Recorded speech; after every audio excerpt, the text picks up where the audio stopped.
কলকাতায় গঙ্গার নিচে ফের সুড়ঙ্গ। মেট্রোর পর এবার সুড়ঙ্গে চলবে ট্রাক। উদ্যোগী কেন্দ্রীয় সরকার। গঙ্গার নিচে প্রস্তাবিত সুড়ঙ্গের নকশা তৈরি করেছে কলকাতা বন্দর কর্তৃপক্ষ। নিউজ 18 বাংলায় সুড়ঙ্গের এক্সক্লুসিভ নকশা। কলকাতায় গঙ্গার নিচের সুড়ঙ্গে মেট্রো চলে, এবার চলবে ট্রাক। তৈরি হবে নতুন সুড়ঙ্গ। এমনই উদ্যোগ নিয়েছে কেন্দ্রীয় জাহাজ এবং সড়ক পরিবহন মন্ত্রক। গঙ্গার নিচে সেই প্রস্তাবিত সুড়ঙ্গের নকশা তৈরি করেছে কলকাতা বন্দর কর্তৃপক্ষ। নিউজ 18 বাংলার হাতে সেই সুড়ঙ্গের নকশা। কলকাতার দিকে সুড়ঙ্গের দুটো মুখ, একটা তারাতলায়, অপরটি গার্ডেন রিচে। সুড়ঙ্গ শেষ হবে হাওড়ার আলমপুরে। 16 নম্বর জাতীয় সড়কে মিশবে। এই সুড়ঙ্গের মোট দৈর্ঘ্য 15.7 কিলোমিটার। এর মধ্যে গঙ্গার নিচে থাকবে 8.5 কিলোমিটার। এই প্রকল্পের সম্ভাব্য খরচ 11,000 কোটি টাকা। সুড়ঙ্গে 5.10 মিটার উচ্চতার ট্রাক যাতায়াত করতে পারবে। তারাতলা রোডের উপরে কলকাতা বন্দর কর্তৃপক্ষের একাধিক জায়গা রয়েছে। তারাতলা রোডের উপরে যেখানে নেচার পার্ক রয়েছে, সেই জায়গাতে একাধিক জায়গার সংযোগও রয়েছে। সেখান থেকেই একটি টানেলের মুখ তৈরি করা হবে, যেখান থেকে কলকাতা থেকে হাওড়ার উদ্দেশ্যে গাড়ি যেতে পারবে। হাওড়া থেকে কলকাতার দিকে এই সুড়ঙ্গ ব্যবহার করে পণ্যবাহী গাড়ি আসা যাওয়া করতে পারবে। দিন দিন বন্দর এলাকার জনঘনত্ব বাড়ছে, মালবাহী গাড়ির সংখ্যাও বেড়েছে। এর ফলে কলকাতার বন্দর এলাকায় যানজট আগের থেকে অনেক বেড়েছে। এই সমস্যা সমাধানের জন্য 2022 সালে গঙ্গার নিচ দিয়ে ট্রাক চালানোর পরিকল্পনা করে নিয়েছে কলকাতা বন্দর কর্তৃপক্ষ।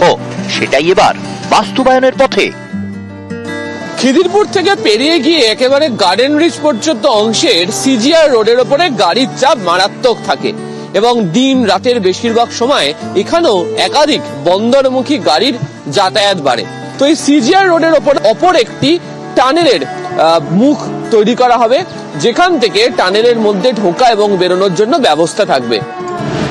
বেলজিয়ামের শেল্ড নদীতে এই ধরনের সুড়ঙ্গ আছে।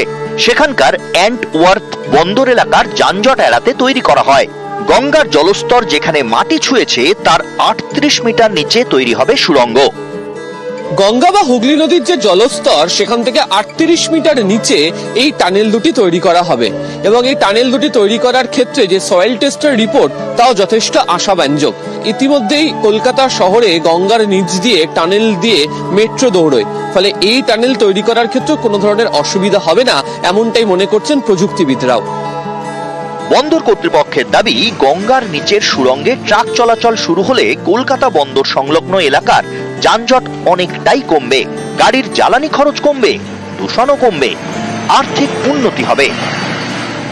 একই সঙ্গে সুড়ঙ্গ থেকে বেরিয়ে যদি কেউ চান রেলপথেও পণ্যকে পরিবহন করতে চান, তাহলে সাকরাইলে রেলের যে ইয়ার্ড রয়েছে সেখানেও একটি র্যাম্পের ব্যবস্থা করে দেওয়া হবে। ফলে সব মিলিয়ে যানজটকে কমিয়ে দ্রুত পণ্য পরিষেবা স্বাভাবিক করার জন্য হাওড়া এবং কলকাতা এবং গোটা রাজ্যের ক্ষেত্রেও গঙ্গার নিচের বা হুগলি নদীর নিচের এই দুটি প্রস্তাবিত টানেল উল্লেখযোগ্য ভূমিকা গ্রহণ করবে, এমনটাই মনে করছে কেন্দ্রীয় সরকার এবং সে কারণেই তারা রাজ্যেরও সহযোগিতা চায়। ক্যামেরায় বিপুল ঘোষের সাথে আবির ঘোষাল, নিউজ 18 বাংলা, কলকাতা।